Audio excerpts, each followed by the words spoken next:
Hey there, A Deviants, Junior Adventures and Friends. Welcome to another very special episode. This time, it's 0.95. We are so close to the first episode, but we're not there yet.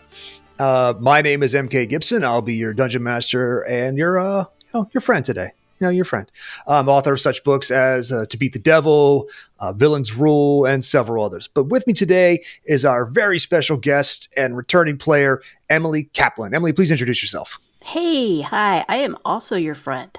I am Emily Kaplan. I write books under the name E.M. Kaplan, and I am mostly known for my Josie Tucker mysteries, but I have a new book out. Woo! Woo! It's called Arsenic and Alibis. It is the first book in the Virtual Vigilante series, new from Falstaff Books.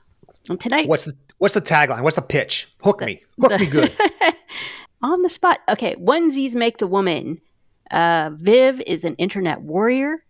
She is also, however, agoraphobic. Ooh, okay. So she is a virtual vigilante online, and she's being forced out of her hiding place and her comfort zone to help solve a North Carolina mystery. That sounds actually kind of cool. Like and also as a writer, and I go to conventions, like someone will say, "What's your book about?" I'm like, "It's good, read it." I am the worst pitchman ever. I'm like, I just want to slap him. Just read this page. You'll get it. Like, it took me so long to get good at my elevator pitches, and I hate think of this plus this. I hate that. It's Braveheart. Yeah. Braveheart meets Blade Runner. Like, well, okay, but Yeah. It sucks, but sometimes that's what you have to do. So. All right. Em, are you ready? Yeah, I am ready. Let's go. All right. Greetings, all. The half-elf rogue, the Lady of Layers, the mad bomber herself, Klaudia Baron Liebenheimer, I think I got that right, is dead. Gasp. Not just dead in D&D terms where, knocked out, healing potion later, blah, blah. No.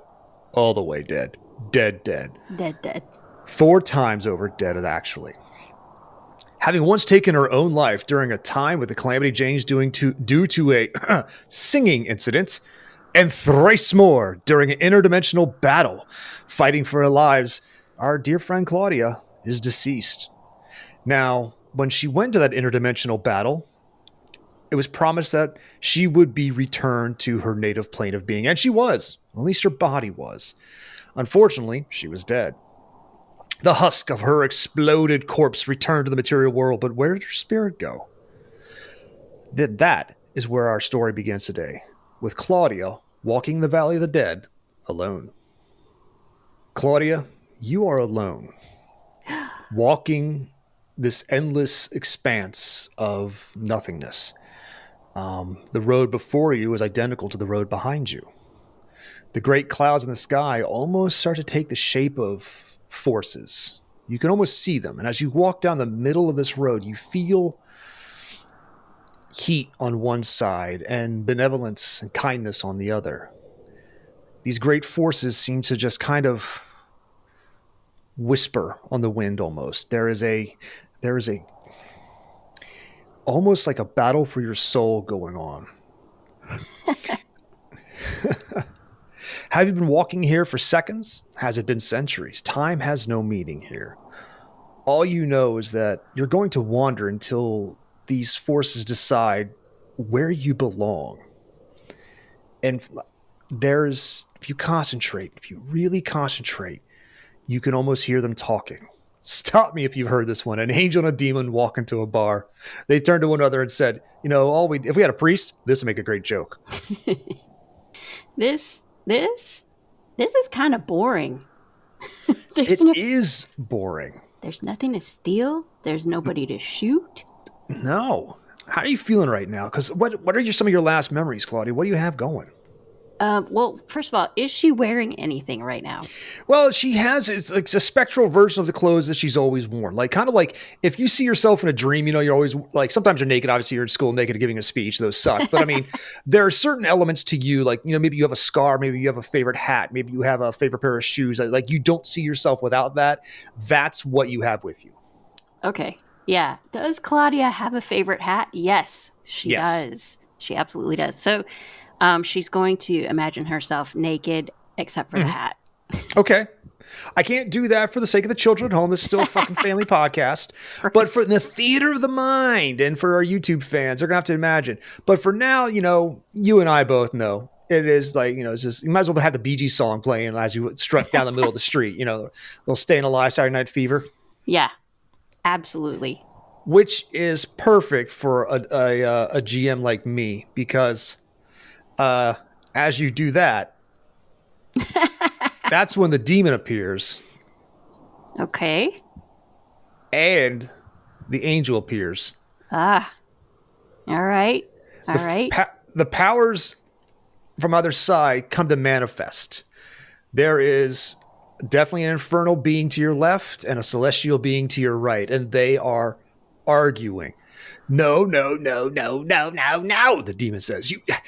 You have to understand. She shot her friend's friend in the back and screamed, "Who's before bros?" Yeah, she'll nod. Yeah, I did that. And the celestial being will look down and be like, "Did you really do that?" Yeah, I did. He deserved it. He was kind of a douche. Could you explain to me this douche? Douche? Let's see here. Do you have a little? I told you she's on my side. I told you. Do you have a little brother? Has he ever pissed in your shoes, maybe, or your? I'm from the celestial realm where your heavenly transgressions robes. like this. No, we come down to the mortal plane. I am aware I understand. We watch.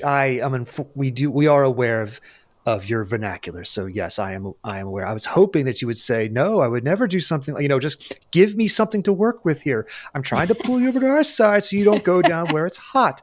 Maybe you're not understanding this right now, but right now it's not looking good for you at the moment.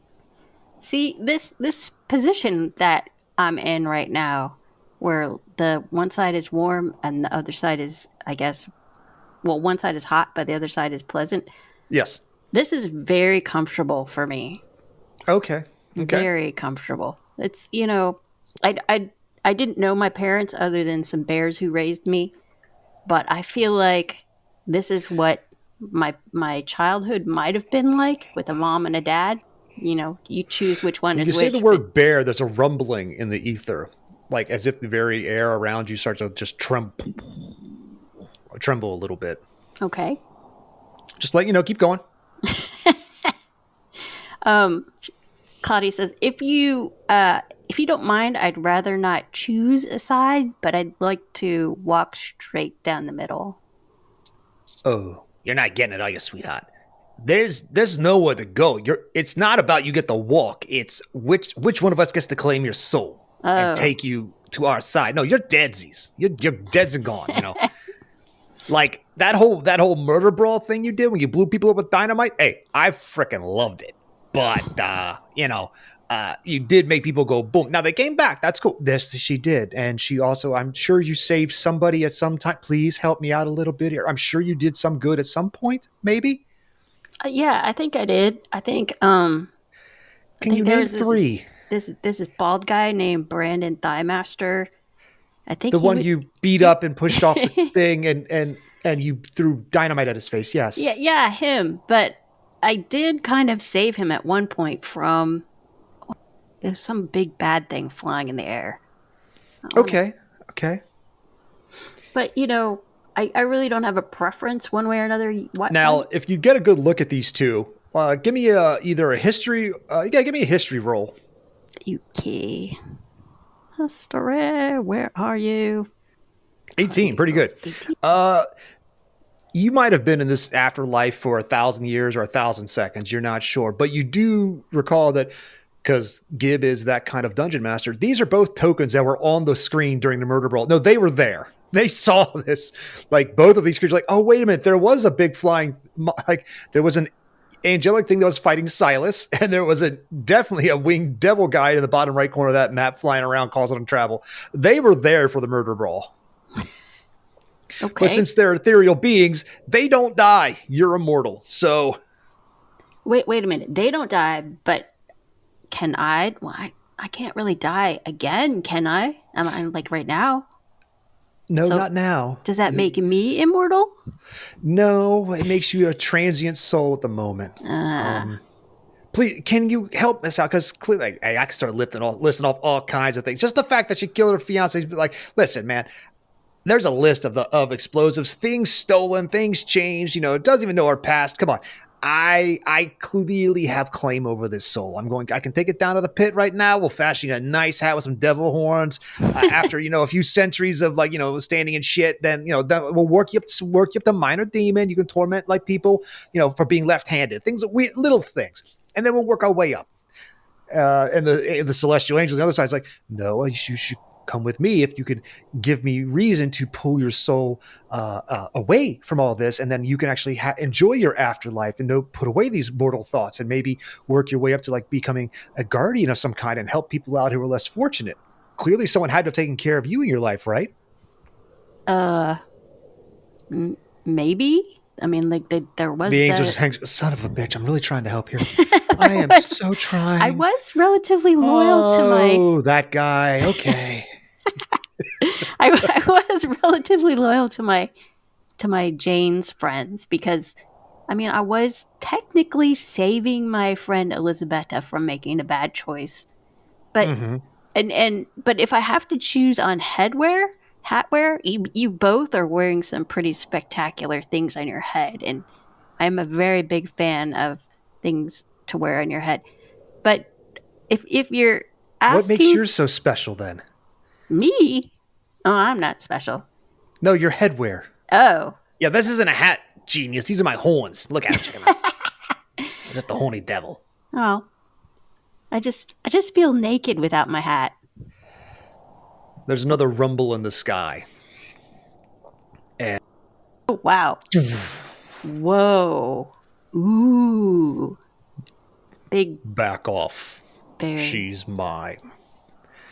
Klaudia, I don't know if you've ever been a spiritual person in the world, but when the great bear spirit appears, you don't have to worship or genuflect, but you get a feeling that there's this middle of the road kind of naturey kind of spirit out there that definitely has taken notice of you, and the other two start to shrink away.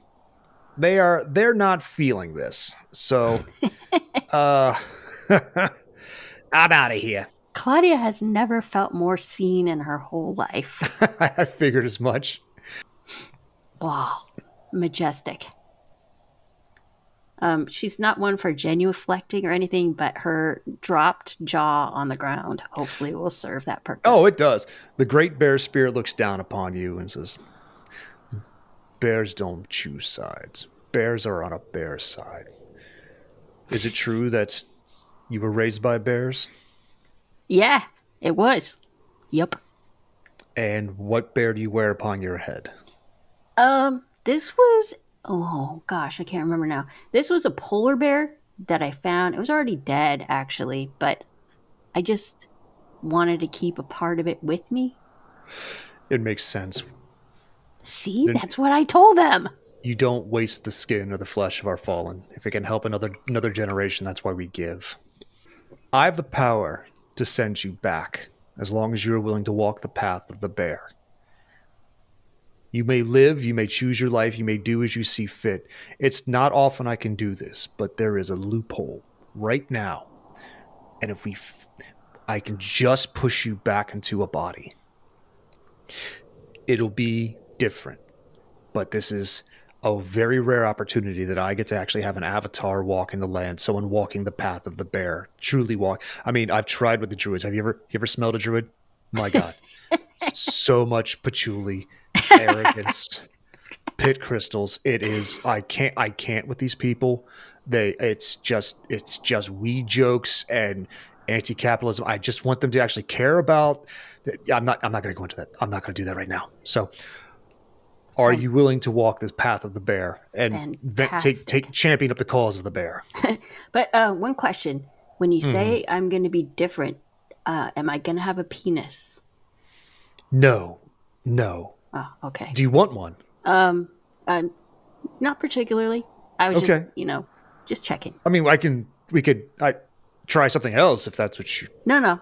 Okay. I'm good. I mean, it's okay. If you have envy, You don't understand that. You can't tell if the bear spirit's male or female. It's kind of got a maternal instinct, but definitely kind of a gruff voice. So you're not quite sure, and you're not asking. So Nah, yeah, it's all cool. I'm good. She gives a double thumbs up. okay. Well, before I send you down, you must answer me these very important questions about the bear, so I can understand how truly committed you are to the path. Are you ready to answer? Yeah. Yes, I am. The great bear spirit looks to the sky, like cosmos swirling in their eyes, power that radiates off them as they glow. They kind of levitate, their paws out, sitting almost like a Buddha style, and you hear the rumbling voice. What do you call a bear without any teeth? A bear without any teeth. Oh, this is like a riddle, huh? Hungry. A gummy bear. Okay. What would bears be without bees? Oh, I think I got this one. They would be ears. Correct! Thunder crackles around you. What do you call a bear who practices dentistry? A bear who practices dentistry. You better not be Googling this. Emily is not Googling this. Bearing the teeth. A molar bear. Emily is embarrassed for laughing. What happens when a bear stands in the rain for too long?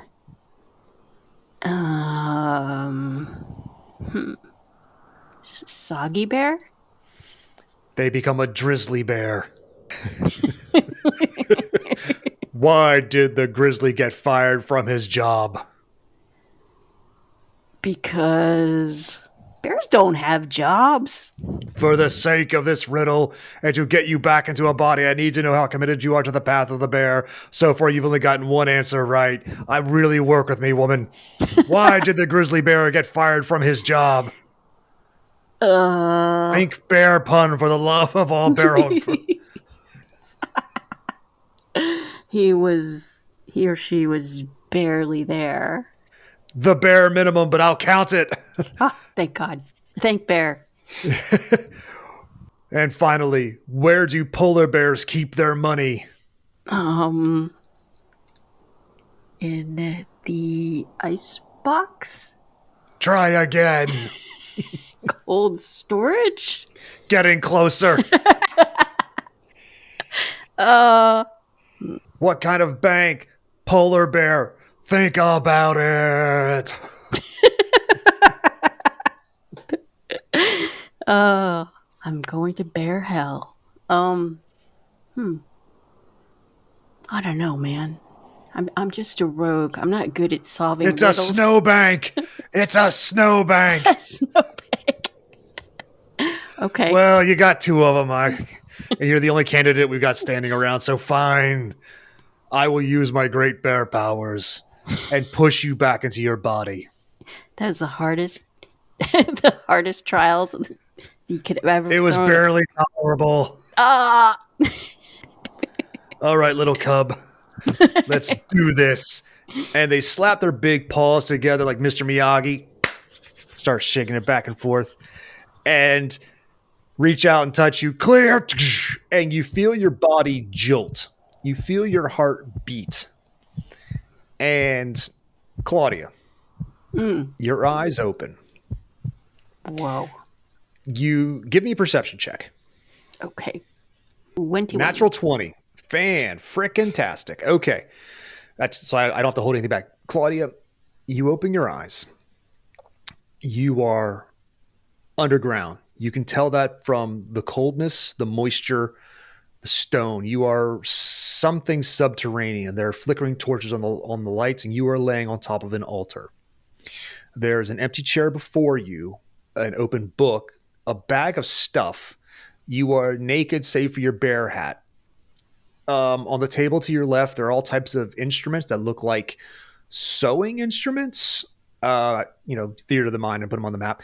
To your right, there's a bale of hay. You look down at your body, and you have open stitches, like something's been trying to almost put you back together. It would be along your clavicle, like kind of like a Y intersection a little bit, and like along the rib cage and a few spots of your arms where it's like you smell cinnamon and straw. In fact, you look at some of these open wounds on your body and there is straw sticking out of your body.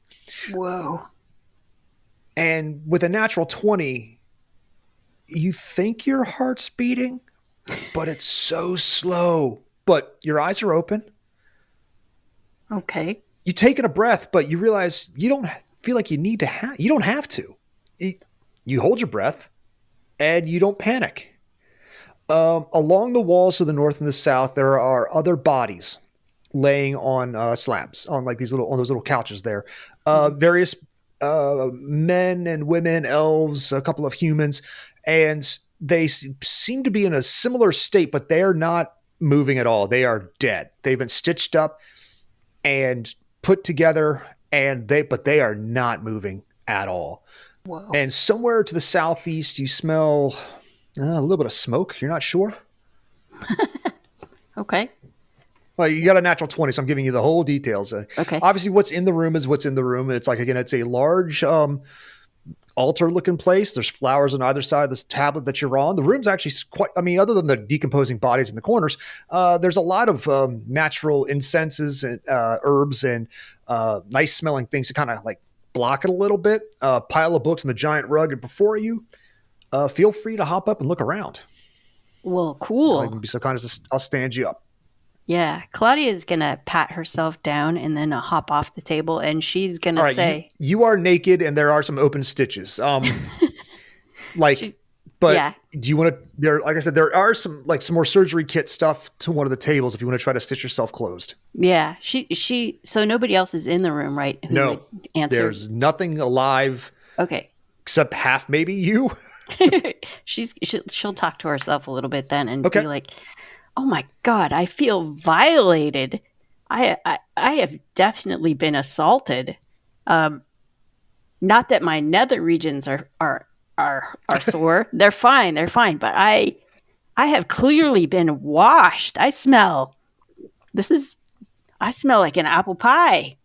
You kind of do. It's like a farmer's market apple pie. A lot of hay, a lot of cinnamon, some spices. There, there is blood. But it's not really like flowing. It's more like just there. Okay. And when you peer inside the wounds, there's almost like, remember that kind of bluish energy that the bear was giving off? Yeah. Some of that. Okay. Some of that. So I'm sparkly? On the inside. Definitely on the inside. Definitely on the inside. We all are sparkly on the inside. But you are literally sparkly on the inside.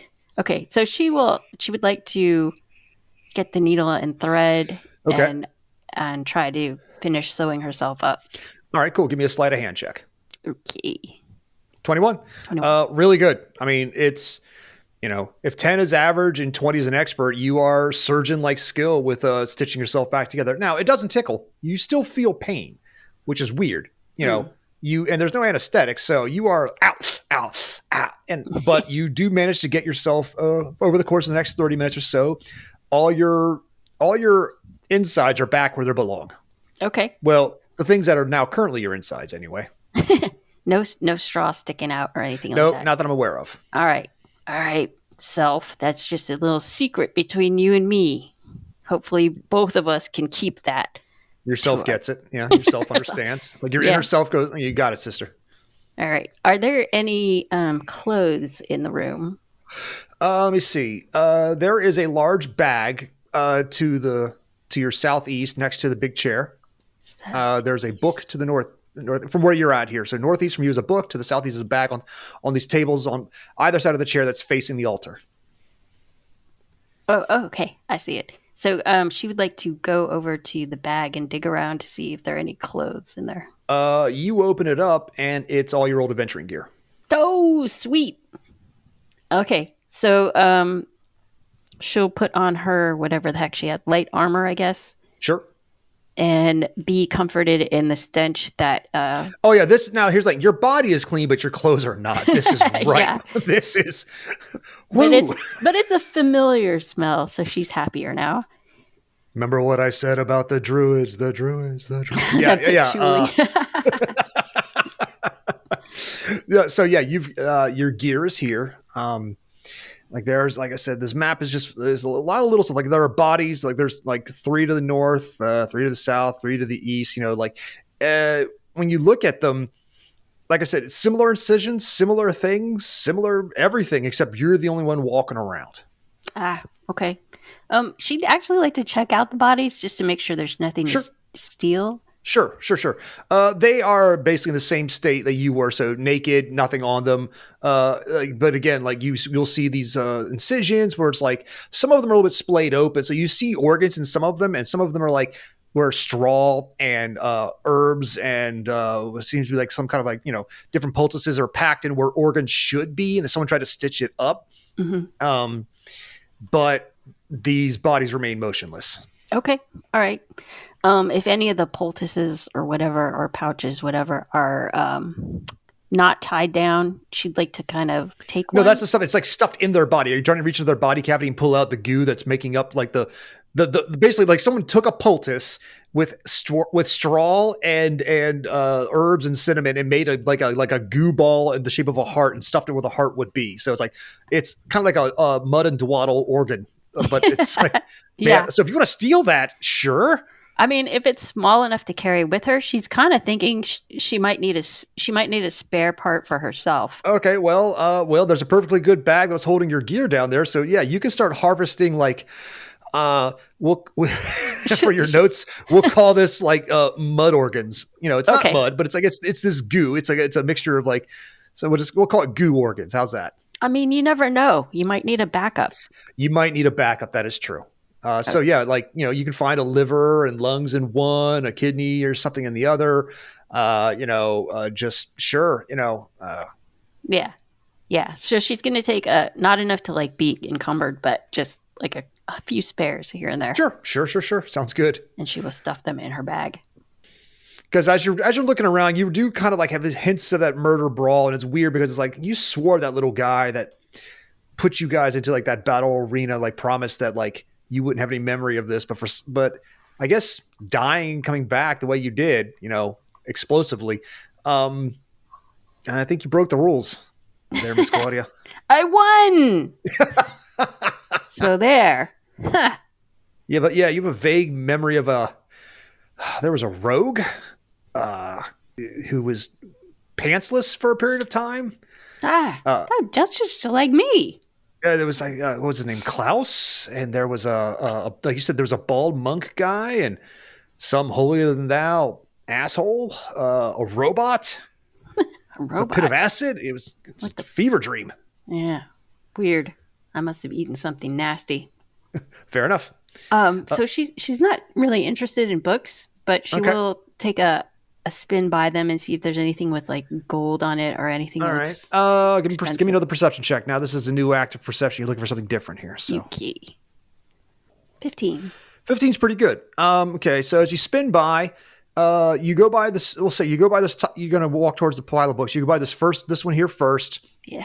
And as you go by, it says basically it looks like a diary that has got notes about attempt number whatever in the. I'm trying to find a way to kill my son Eric and bring him back. I don't want the demon in his body anymore.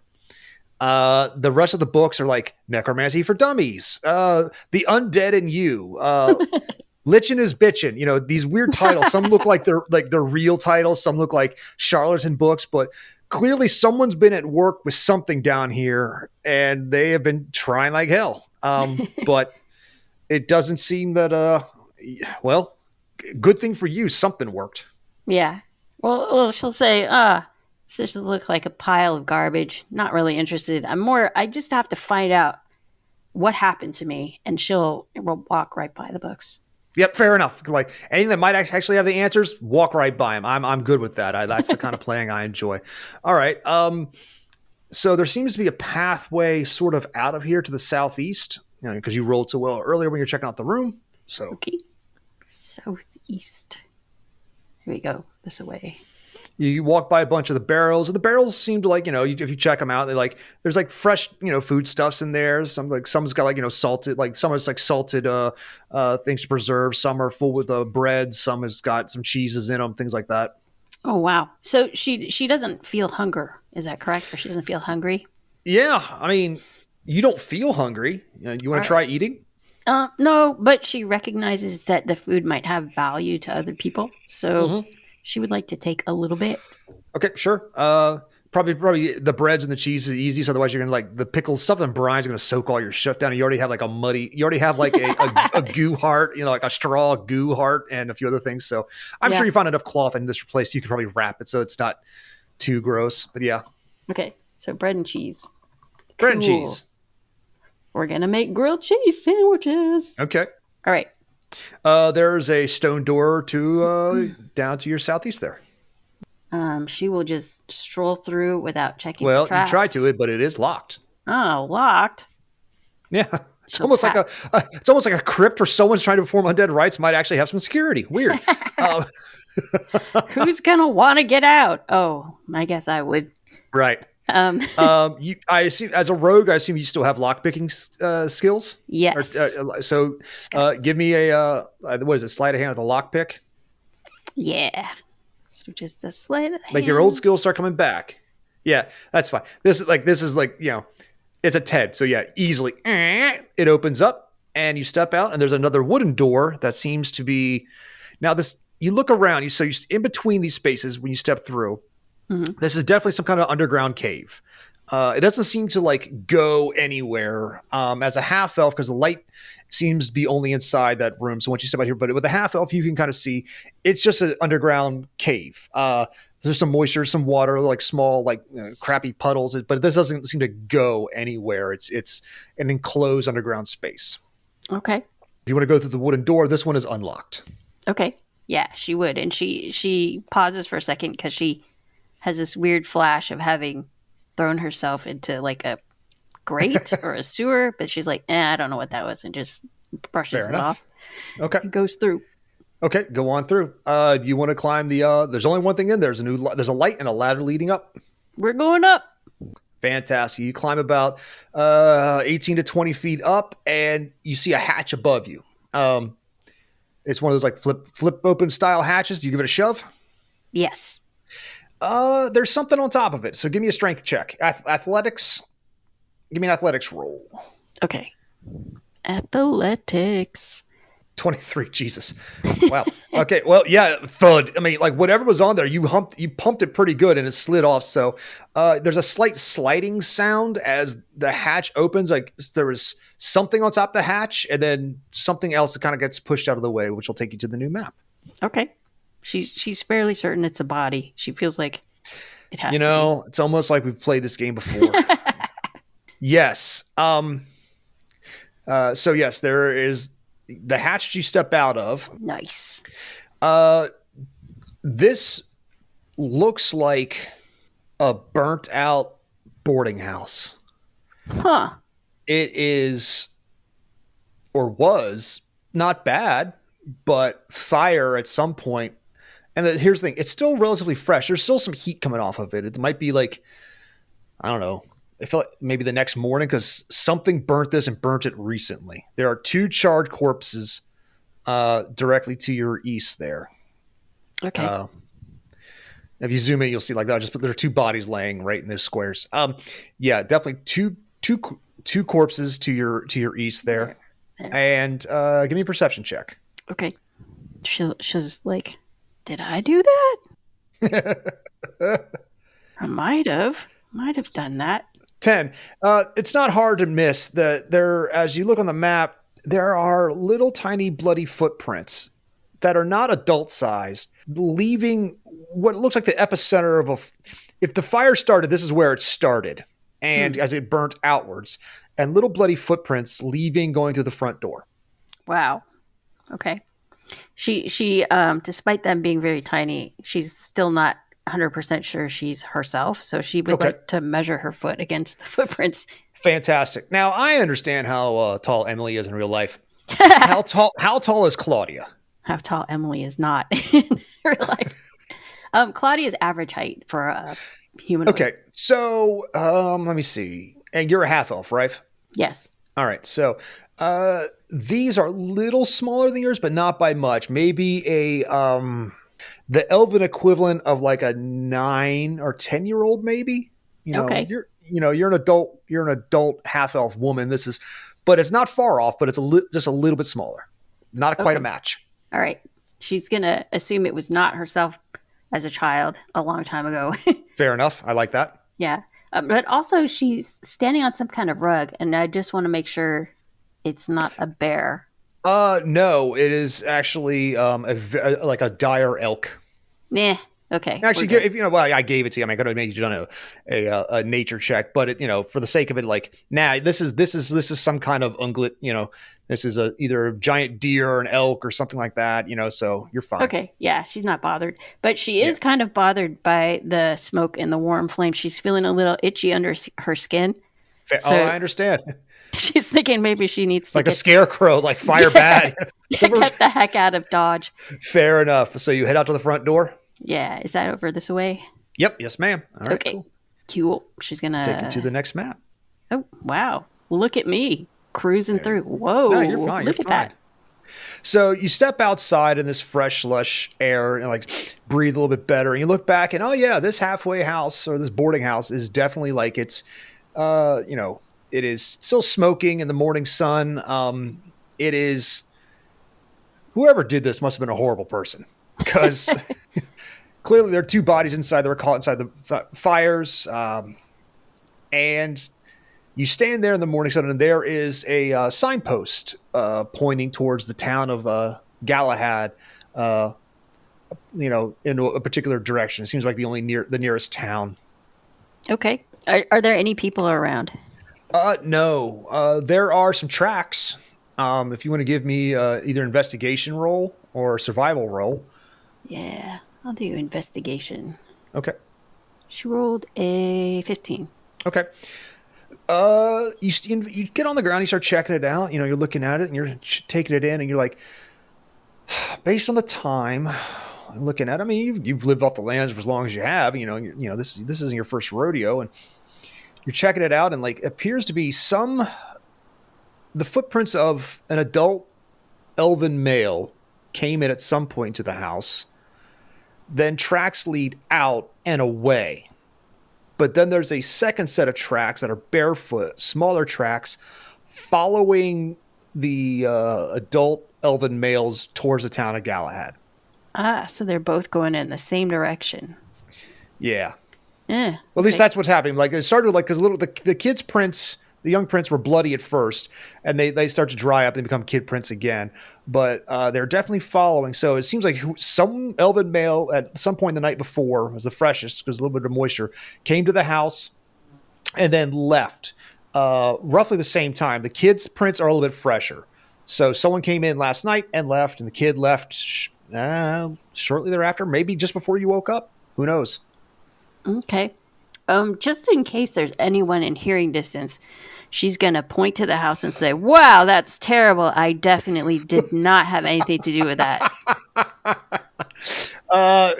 For anybody that's, give me a performance check or persuasion check. Let's see which one it is. For either performance or persuasion. Your call. I'll do persuasion. Okay. And 8. You might want to start running because if anybody is listening, there's no way they believe that shit. Okay. So she will run alongside the tracks toward Galahad. Okay. Would you be so kind as to give me a... are you following the tracks? Well, a lot. Yeah, she is. Okay, she doesn't want to smush them up, but she's going to run alongside them. Okay. So the tracks... you follow the tracks, and the tracks start veering off, and they start going into the woods a little bit. And before you realize that they circled back on the house again, whoever was doing this is an idiot. And then you realize the tracks double back on themselves and loop back around and start actually going towards the town of Galahad. So whoever you're following for their tracks was dumb. They corrected themselves and then started actually going towards the actual town because it looks like they actually started following the trail and the path and the road and not their whatever they were following when they rolled a natural one. So yeah. So either they got lost or they went back to look at their handiwork. Or Ooh, good call. Maybe that's what they did indeed. or they were doing some kind of cool dance, interpretive dance, which is fine. No judgment, except for Maybe they're doing one of those like crop circle things. So when the gods look down on it, it's just dick and balls. So it's like, that is most likely. oh yeah, All right. more than likely. All right. So do you start following? Which way do you want to go? She wants to, well, not follow the loop-de-loop, but just keep Follow going. the path towards the town. Yeah. I assume. Okie dokie. Not a problem. All right, we follow the path to town. You get to the town of Galahad after about a day and a half of travel. Give me actually, do me a favor. Give me a nature or survival roll. This will determine how long it takes you. Okay, let's do survival. Okay. 14. 14. Okay, yeah. It's on a road, so it's not hard. I mean, it's not a paved road, but it's a well-trod road. And this was like a halfway house at a crossroads. So yeah, you follow it in fairly easily. And again, you get there about a day and a half, light-footed rogue type. So you get there, let me see, in the morning, next day you camp out. You get there about lunchtime the next day. You get to the town, and it is, kind of like, I hate to be, generic about it, but it's kind of like your generic fantasy town. There is like, there is a lord's castle and manor up on the hill that everyone can see, an affluent section around it, the near the closer in towards the castle section. And the further out you go to the walled edge of the cities, it gets a little more poor and downtrodden. Based on how you smell, the guards kind of like when they see you at the gate, they don't stop you. You don't seem to be a threat. You're not coming in looking with any kind of menace, but they definitely kind of nudge you towards the crappier section of town. You're not hungry, which is, you realize that after a day and a half of travel, like you have food, you're just not hungry. Mm-hmm. And you also noticed something very strange last night. You didn't sleep. Wow, I must be really excited. You kind of just stood still for 4 hours and just kind of stared at like just a tree. You just kind of stood still, and like it was this weird kind of. You're a half elf, so you were aware that some elves go into a state of reverie, instead of like sleeping. But like, it wasn't that. You just kind of zoned out, kind of spaced out. You were aware of things around you. You just kind of like. Stared, and then after about 4 hours, you're like, I'm good, and just kept on walking. I've become one with the universe. I'm a philosopher now. Ooh, really? What did you learn? Not much yet. Still working on that. Okay, still work on the philosophy. Okay, I didn't give you anything. All right. Now the trail you were following gets kind of hard. It gets a little harder to follow once you get into the city. So, but give me another either investigation or perception roll. Okay, let's see here. Let's do investigation. Okay. Now investigation means you're okay. Perception rolls, you're kind of looking for tracks and clues. Investigation is a combination of like you're kind of talking to people a little bit here and there. So. Once you get by the town guards, you start walking towards the poor section of town. You kind of lose the track a little bit because obviously it's been, at this point, a couple of days. But you ask around a little bit. So what do you ask in the townsfolk? What is it that you're looking for? She's looking for activity. She doesn't actually want to go to the rich area because she's going to assume that there's a lot of security there. Okay. But any activity where she can eavesdrop on people or, find belongings that are unattended or. Okay. You mentioned that. Okay. One of the people's there's no nice way of saying this. One of the hookers near the poor end of town hears you asking about it. She's like, well, what is it that you're looking for, honey? I'm just trying to get my bearings. I've been kind of I must have been sick or something because I have been a little bit out of it and my appetite's not normal. So I'm just, trying to get my bearings and bearings. She sky rumbles and happiness. So yeah. She has nothing against, sex workers. She tends to view sex as very transactional anyway. But oh, honey, that's not what I meant. I meant the stealing shit part. Oh, what am I looking to steal? I love shiny things. Anything that, money equals power. That kind of thing. Give me a persuasion roll with advantage. Okay. You were kind of the hooker, and 16. Is that with advantage? What is advantage? How do I figure that out? Oh, you roll it twice, or you hit the shift button down when you press the button, and it rolls it twice. And you take the better, but 16 is pretty good. Just hit it again, hit persuasion again. Time. We'll take the best one. Advantage is like, so yeah, we'll take the 16. Okay. The prostitute's like, okay. There's been some word on the street that there's a guy looking to put together a team to steal something. We don't know what yet, but he's kind of an older. He's a sweetheart. He really means well. He's just an older guy that's like, he's trying to, you ever met those old guys who are trying to do one last hurrah, one last, thing, and he means well. God, he means well, and he really tries in bed. I give him that. He really, really tries. He owns a tavern, inn and brothel down off of the Street of Mud, called the Castrated Ram. Word on the street is he's trying to recruit a team for some kind of job. So if you're looking to do something a little illicit, that's where you want to go, because he's flashing a lot of coin. The tavern was it was a shit bucket. But now it is, after a couple of days and a lot of platinum being thrown down, it's looking pretty good. And it's almost too good for the Street of Mud. If you want, you can either go straight down this way, or you can go around the back to Two Tooth Hooker Alley. I still can't say that, and I wrote it. You can go back around that way, or you can go through the front door. But the Castrated Ram, that's the place you're looking for. You're looking for a guy called what's his name? Oh, I remember. I just call him the Silver Fox in my head. Stan Dandy Liver. Yes. Okay. He's putting together some kind of, but keep it on the down low, just between us working girls. Okay. She clearly thinks you're a hooker who has got a nature theme going on. So believe me, Klaudia has never been mistaken for anyone remotely attractive. So maybe she is a hooker. So okay. So this hooker's not a looker. I'll give you that. It's like she's in the poor section of town hooker. She's not a courtesan, but she's making it work. So yeah, she Klaudia would like to ask her name in case in case Klaudia comes into a bunch of money. Certainly. Gwen. Gwen. Okay. Yeah. Gwen. Sorry, didn't mean to laugh. I'm sorry. Something bad. What is your name, Missy? Rachel. Well, Rachel, it's a pleasure to meet you. Likewise. And she kind of, she's looking at like, all right, clearly we got on the wrong foot. She's like, I'm just going to walk away now. But I thank you for your kindness. And if I come into some wealth. Well, I hope so. If I sent you along the job, then, just tell Stan I said hi and he still owes me. Just because he didn't get the chance to rise to the occasion, he still had to pay for my services and he owes me money. So tell him Gwen's looking for him, okay? Rise to the occasion. Oh, he must have bad knees. Okay, thank you. You're very welcome. All right. So finding the Castrated Ram is not difficult because there always seems to be a parade of hookers nearby. You can either go to the back way to the hooker alleyway or you go to the front door. The back door, of course. You want to go to the back door? Okay. Yeah. Chuckle. Butt joke.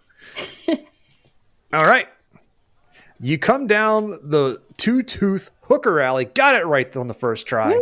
And it's midday and the whores are out back, prepping they're holly jolly whores, men and women both, looking to get ready to start their day. They slept in the morning. Now they're waking up at the crack of noon, having a little bit of breakfast, washing off the parts that need to be washed off, whore bathing it up, getting ready for a hard day. Some of them are outside helping each other with their lipstick because they know that in the evening times it'll be time to work. So down the path you come, and there are hookers everywhere. Just so many hookers.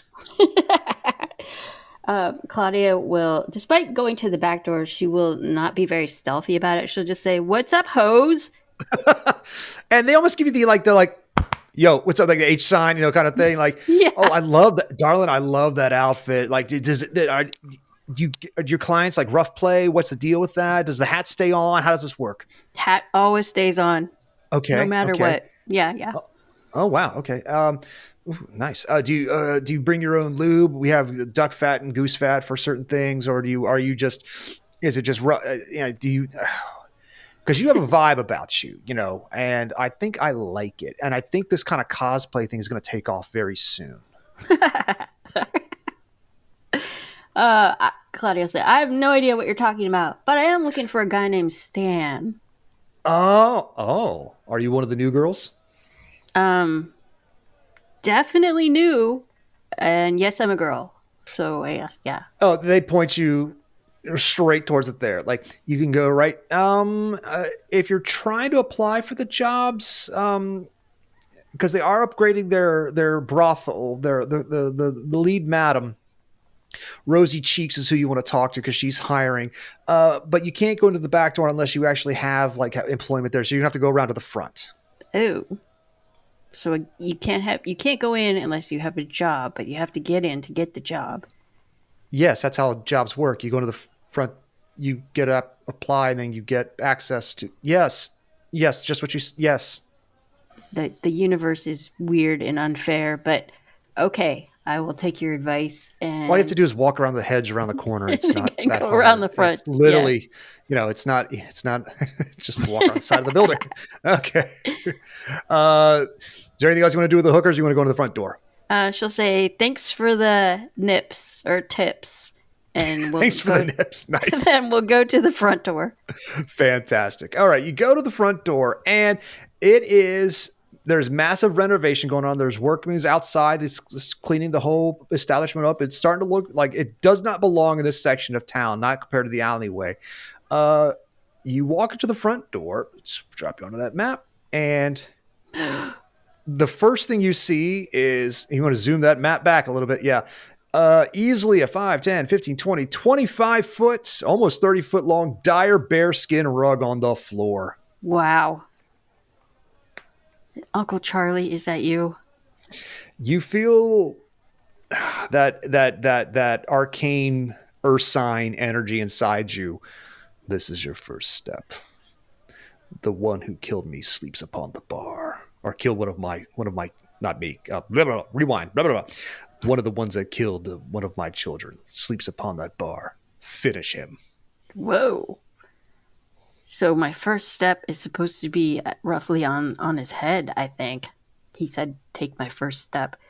So she will put her foot on the bear skull and peer around. I guess I'm looking for... All right. You look around the bar. There is a drunk dwarf sleeping on the bar.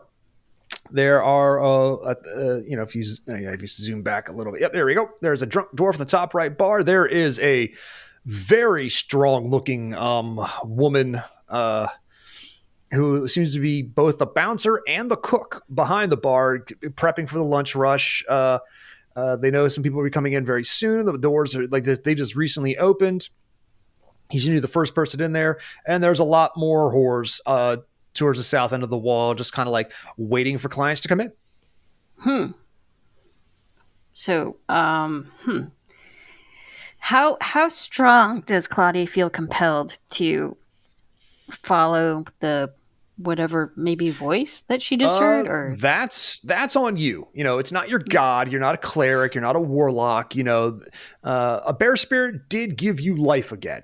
So you take that as you see fit. You were promised to walk the path of the bear, yet it took a bear pun joke. You did pretty poor actually, but it was well enough to get you back to life. It's just I think the bear spirit just wanted to talk to somebody, and they like puns. So but yeah, you have a situation where it's your call. All right. Yeah. She'd like to go up to the bar right here and talk, not to the dwarf. Okay. Not to the dwarf passed out, dude. Okay. But to the barkeep or / cook. All right. She turns to you and she's like, "What can I do?" Oh, see, I get that. What can I do for you, dearie? Does Klaudia have any coins or anything like that? Did Klaudia have coin on her when she went into the murder brawl? Oh boy. From her last. It was a long time ago. I have no let's idea. Let's say you at least have 50 gold on you. How's that? All right, cool. So she understands that this person is a business, running a business. So she'll ask for a beverage, a drink of some kind, like whatever they've got, and say, "Hey," after she orders, who's that guy down in the corner? Oh, him? That's old Willie Pete. He used to own this establishment, and he lost it in card games to the current owner, Stan Dandyliver. Now, ever since he lost, he never quite left. He's kind of just a fixture here now. He drinks constantly and sleeps on the bar. He's kind of like a fat cat. If he was an author, his name would be John Hartness. He's always there, just there. Okay, all right. Ah, fuck you. He kind of half says and rolls back over. Come here, Gandalf. New York Captain. Lays back down. So yeah. Okay, so Klaudia knows that she should kill this guy because he's killed the dire bear on the floor, who might be her Uncle Charlie or not. But she figures he's halfway in the grave due to psoriasis or whatever. Sure. Liver failure. So she will put down a few more gold coins and say, just keep him in drinks nonstop tonight. I like your hat. He kind of peeks up because he rolls over because it's like he's like a large cat. He's kind of in and out of sleep constantly, depending on his alcohol level. I like your hat. I want it. It'll make a matching set for the bear I killed. I killed that bear. Did you know that? That's enough, Willie Pete. And that was a long time ago. We had to get that thing out of storage just so you could put it down on the new renovated floor. Now, shut up before I shut you up. Shut up, Trudy. And she kind of grumbles. Yeah, Trudy's not... she tolerates this guy because Stan tolerates this guy. That's it. Okay. Trudy, when you see her, she would... This is an older lady who, mid-late 50s... and is like I've described in the past before. It's kind of like one of those Ukrainian salt miners. She's built like she just can do day labor and crack your skull at the same time. So, okay, all right, about 5'10", 5'11" for a woman. So yeah. Yeah. So Klaudia realizes that the dwarf has thrown down the gauntlet and asked for her hat. Well, he just asked for your hat. I don't know if that's a gauntlet, but he definitely asked for your hat. So you take that as you see fit. Right. Wait, did he pass back out again? Did you say? No, he's just kind of like, he's a drunk, he's just, he stands up on the bars and stretches. It's like, Willie Pete, we're trying to make this a nice establishment. Sleep somewhere else. Yeah, shut up. All right. Willie kind of hops down, staggers, catches himself, kind of walks up to you. That's a nice hat. Yeah, it is. I like it too. How much for it? It's not for sale. Everything's for sale. Okay, how much for your life? if you could take it, you be the 90th try person. No one's succeeded. I win. I'm a winner. That's what I do. You see this? What's got two thumbs and wins? This dwarf. Oh boy. Okay. She's not sure of the law around this area. You notice that the whores are watching you, and they kind of just start getting out of the way. Like it's even Trudy. Like here's what's weird. Trudy sets down her mugs and just kind of leans on one elbow and is watching you and watching him. And this is entertainment. She's like, "Oh, don't worry, dear. We've I had to give a certain guy a good night not too long ago myself. If Willie Pete wants to step up, you do what you feel that you got to do. This is the cheap section of town for a reason." Yeah. I just want her hat. I mean, listen, little lady, I don't mean to tell you your business, but I will. If I want your hat, I'm going to get that hat. Okay. Is Willie Pete wearing anything on his head? No, he is bald. He is bald with a beard, and he just has regular. Here, let me show you Willie Pete. 1 second. I think it's Shift Z. There you go, Willie Pete. Okay. And his beard is very nice and braided and kind of red. Yep. But here's the thing: he's not as stocky as most dwarves. He doesn't have any armor on or anything like that. He's kind of I mean, he's still got he loves his beard and he's got a belly, like that. But he's not like a stocky burly fighter dwarf. So Okay. Does he have any weapons on him? He's got a dagger on his hip. That's about it. couple of pouches, and he's just like, but he's still got a death grip on his mug. So Okay.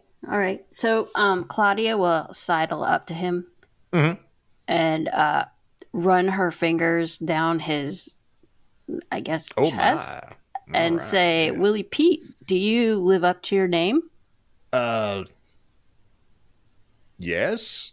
Question mark? His Willie or his Peter.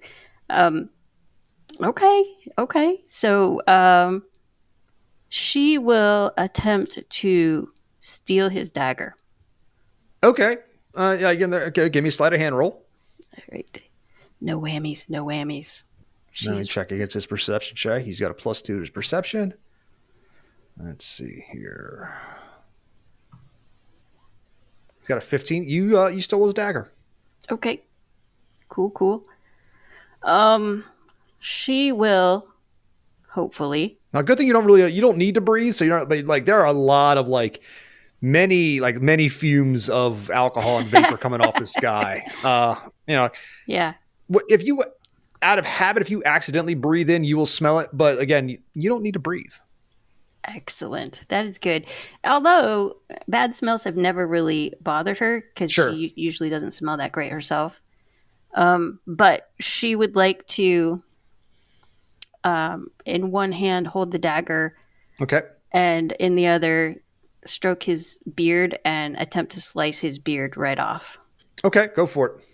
Okay. So let me see. If you're doing that, you're trying to give that to me one more time. I know you're trying to slice off a beard. Where are you holding with the other hand?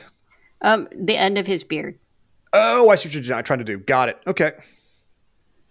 All right. So what would you like? Sleight of hand again? This is an attack roll. An attack. Okay. Yeah. So just give me an attack roll. Like you're not doing damage to him, but you are trying to slice off his beard. So. Okay. So like a. Just with a dagger, just dagger or attack. Dagger. Yep, just dagger attack. Oh, I forgot to equip a dagger. Yeah, 15. Yeah, it's a beard. So it definitely you slice it and come up with a dagger. Yeah. And you definitely surprised him. So we don't necessarily need to go into initiative. We're going to count that as your surprise round. Do me a favor and just roll me a dexterity check. Okay. Versus his, because we're going to see, because we don't have to go into a full initiative round. We just know who's doing what. I'm just He is drunk though. Dexterity. That's save. 24. Natural 20. So yeah, you definitely got to go first. So your surprise round is over. You're up next. So you're holding half his beard. Yeah, she didn't actually want to kill him right away. She just wants to humiliate him. Sure, without a doubt. And you are doing this. So it is now again. That was a surprise round. He is taking this as a hostile act. So you're standing there with half his beard. It is your turn. What would you like to do? Well, okay. So she would like to, since she has his weapon now. Yes. She would just like to put her boot in his chest and kick him to the floor. That is an athletics roll. Give me that. Okay. This is a good old push shove. Yep. 20. Damn. Goddamn. Okay. Let me check his. I'm a god. Yeah. No kidding. Let me see. He's got he falls, tumbles back 10 feet and onto his back. And she will say, "Don't get up or you're going to regret it."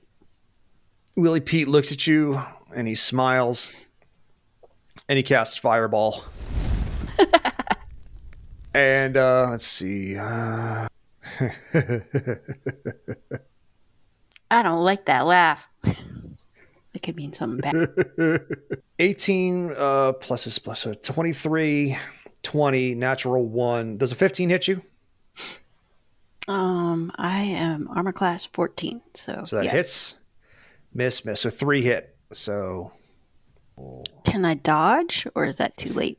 Once these are attack rolls. Let me see. No, unfortunately not. This is these don't have saving throws. If I roll to hit you, then they hit. If it was an area of effect, then you would have a dexterity saving throw. But there's no dex. I rolled. This is a spell attack as opposed to slash roll. Take 18 fire damage that sprays from his hand as these multiple blasts of fire hit you and burn like crazy. Son of a biscuit. Where does that put you hit point wise? Let's see. Where the heck am I? Where are my hit points? Let me see. Bonus action for him. He's just going to stand back up. He's going to use half his movement, just stand back up and just stare at you. What the frick? Okay. Oh, by the way, Willie Pizza nickname means white phosphorus. It's for things that burn. I'm an evocation mage. You're a jerk. And you're going to give me that fucking hat so I can add it to my bear collection, bitch. I'll give you something to add to your bear collection. All right, she will. Let's see, what the heck weapons do I have? Ranged weapon. She still has a dagger. Yep. You got your bow. Yeah. All right, she'll shoot him. Okay, shoot him. Shoot him. 20. Yeah. Let me see. He's got a. Yep. Even with he can't stop that. Yeah. Even with he use an armor spell, a shield spell wouldn't stop it. Okay. So yeah, you hit him. Yay. Here's some damage. Oh, you didn't do sneak attack. It's it's 11 damage. Okay. Okay. He's not engaged with anything right now, and it's definitely not. You didn't surprise him, so that hurt him. There's an arrow sticking out of him. All right. His turn. Okay. What works once works twice. So let me see. 13. So okay. The 17's going to hit. The 19's going to hit. And the natural 20 is going to hit. So 2, 4, 31 points of fire damage hit you in the face. And Klaudia goes out. But during all this time, Trudy Goodnight snuck up behind you. Not snuck up. She just kind of she saw how this was going. Once you hit 0, you start to collapse, and you're unconscious, but you're also kind of aware at the same time. She catches you as you start to fall backwards. She walks you around the corner. She's like, I think you are here not for something else. It's time for you to pick your battles, dearie. In time. Don't worry. In time. She kicks open the hatch behind the bar and kind of unceremoniously drops you down. But she also slips you a healing potion in your mouth. Nice. And so you hit the ground conscious in the basement. The door of the hatch shuts. It's it's dark down here, but you've got, elf vision, and there is an crazed looking elven man sitting there staring you right in the face. Hey there, bear hat wench. And that's where we're going to leave Claudia's adventure for now. Nice. Quick question. Yes. Is she still grasping Willie Pete's beard? Oh, 1,000%. You're not letting that go. All right. That's your trophy. She still feels like she won then. Yeah. Okay, so cool. So Klaudia has managed to talk to a spirit, come back, went on a little adventure, did some investigation, tried to fight roughly a level 14 evocation fire specialist. And these things happen. Lessons are learned. And after many scorching rays, unfortunately, it brought you down. Now, you were a little. I ain't gonna lie. The fear of the straw, the stuffings inside you. It's thank God your flesh crisped that up, and the healing potion took care of a lot of the damage. Your clothes are a little scorched, and you definitely got some stink. And part of the beard is now that I realize part of the beard is half burnt. It definitely got some singy bits going on in the beard. But, you still have a good chunk of that dwarf's beard that you can keep on your belt. Yay. Yes. And like I said, I believe this is where we're going to end Claudia's little mini adventure. Before we pick back up with the official game 1 of the Dicey Bastards. It's all coming together, folks. All the players are in place. You might have noticed, wait a minute, where's Drew Hayes? Drew Hayes is a busy man. Drew Hayes ain't got time for me. So he will play. He will join us on the first game. He actually he's just a super busy dude, and he didn't have time to do his own one-on-one. Drew Hayes is a consummate professional, and he doesn't need a dress rehearsal. Well, it's one of those like I want to give everybody a chance to these one-on-one sessions have been fun, and so for some players are knocking the rust off some other characters and just getting back in the feel of things and how this me as a DM, because some people play with me, some people have not. So it is kind of ironic that everybody that was in the Murder Brawl is playing in this next campaign, and I'm very happy about that. So I've played with everybody's a little bit here and there. So this should be something special, and this is the beginning of the most ragtag team of assholes that I've had the misfortune or fortune of running. So before we sign off, Emily, is there anything else you want to say to the audience? Anything you want to say at all? Anything you want to plug? Yeah. Well, in terms of this game, just if you're following along, please keep track of Klaudia's deaths. We'll see where it goes. And how are you feeling? How are you feeling with this new and improved Klaudia? I love her. She's awesome. Okay. Fantastic. Like I said, what's the new book? It is Arsenic and Alibis, available on all your fine book websites and from Falstaff Books. Fantastic. I have nothing new to plug myself. I'm working on a few different projects right now. I really need to get something out this year. I'm working on unfortunately 3 or 4 different books at the same time because my ADD brain won't let me focus on one. And that's not good to actually get a product out. So I need to buckle down. But we're not here for that. So next time, folks, on the Dicey Bastards, we'll be starting the official Game 1. Thank you all for listening in on these micro adventures. It's been a blast for me. I've had some great cast members really giving up their time to play these things. So on behalf of Emily, we thank you all and have you a great night, and we'll see you all very soon. Bye, everybody. Bye.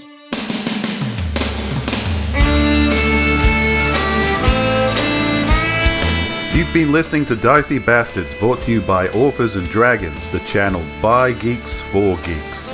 If you'd like to support this content and the authors therein, please do contribute at patreon.com/authors and dragons. Not only will you get secret content, you'll also get access to a vibrant community of online weirdos. See you there.